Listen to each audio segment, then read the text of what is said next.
The mistakes, the issues, the penalties. Rich Cimini of ESPN.com tweeted after the game that sitting in the press room, waiting to enter the locker room, they could hear someone screaming in the locker room, and they assumed it was Aaron Glenn screaming at his team, which fell to 4-0. Here is a more subdued Aaron Glenn talking about how the mistakes cost them, along with some comments from Breece Hall, who ended up having a solid night despite the defeat.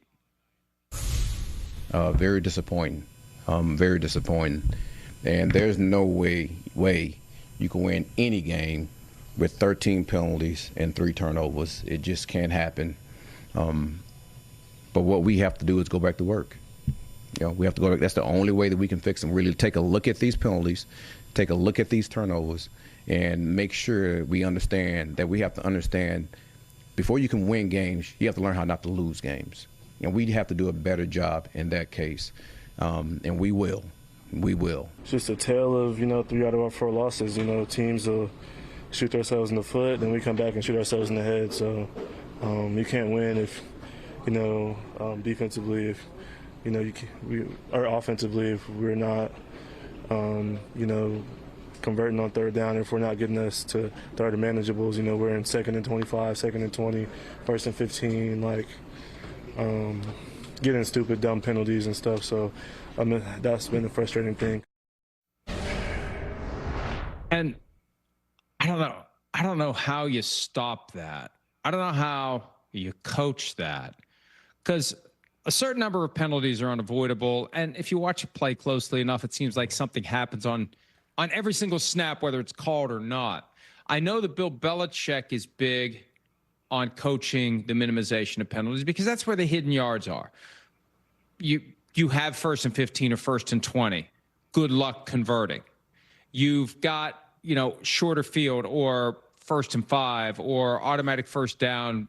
Good luck stopping them if you start factoring that into your offense and defense. But how as a practical matter, do you teach guys to not draw yellow flags?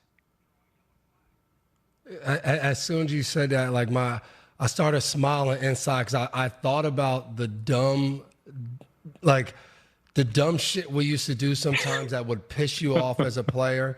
But Sauce Gardner gets called for the pass interference, kind of holding, and right away I thought back to being a DB and my hand having a tennis ball in it, and then them taping my hand with the tennis ball and us having 2 tennis balls in our hands taped up so you couldn't hold. That then went on to corners having to wear boxing gloves in different periods of practice.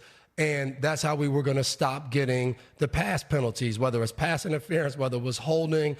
We were taking that away. And then I thought about being in New England and the offensive line, and we got hit with too many holding penalties. So they were then out there with oven mitts on. We had offensive linemen legit in the middle of practice, full pads with oven mitts on.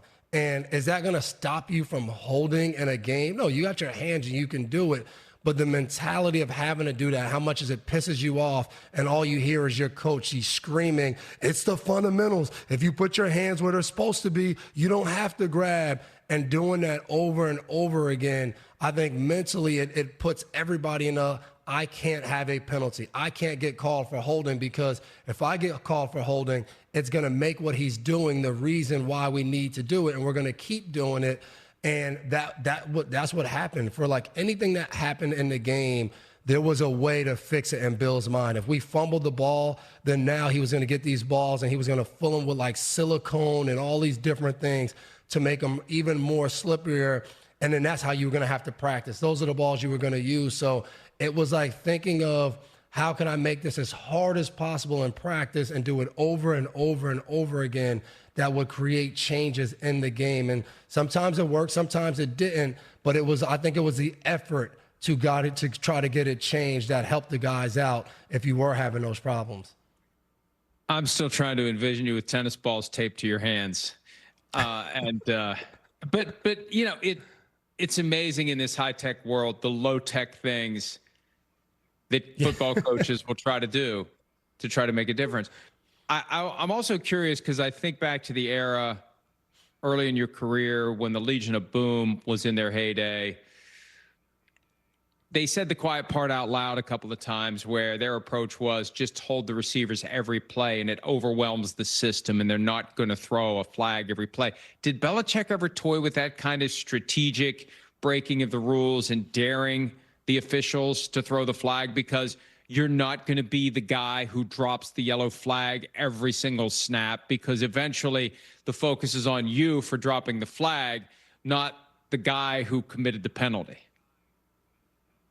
Not with that wording or kind of way of doing it, because Bill was a big guy on we can't get third down holding penalties. But like Stephon Gilmore came to our team from Buffalo, and he said we used to talk about like they're not going to call you for holding 5 or 6 times a game. Maybe you get called for 2, but then they're going to not do that. And New England, it was do business as business is being done. So like if we get in a game and they're calling holding tight, stop holding.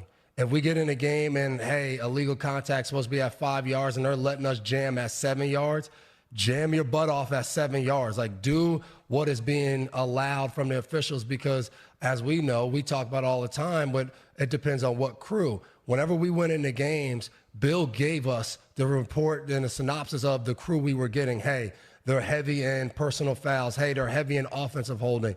Hey, this crew loves calling pass interference or any kind of pass penalties. Like, we knew all of that going into the game, and that was what we came in on alert for, of like, hey, this game's probably going to get called tight. We need to be able to figure that out in the first quarter by, especially no matter if you were on offense or defense, paying attention to the other side. If the other DBs got called for 3 pass interferences on a drive, hey, guys, like, we see that. Let's pay attention when we go out there. Let's not get those same penalties. That was more of the approach we had in New England.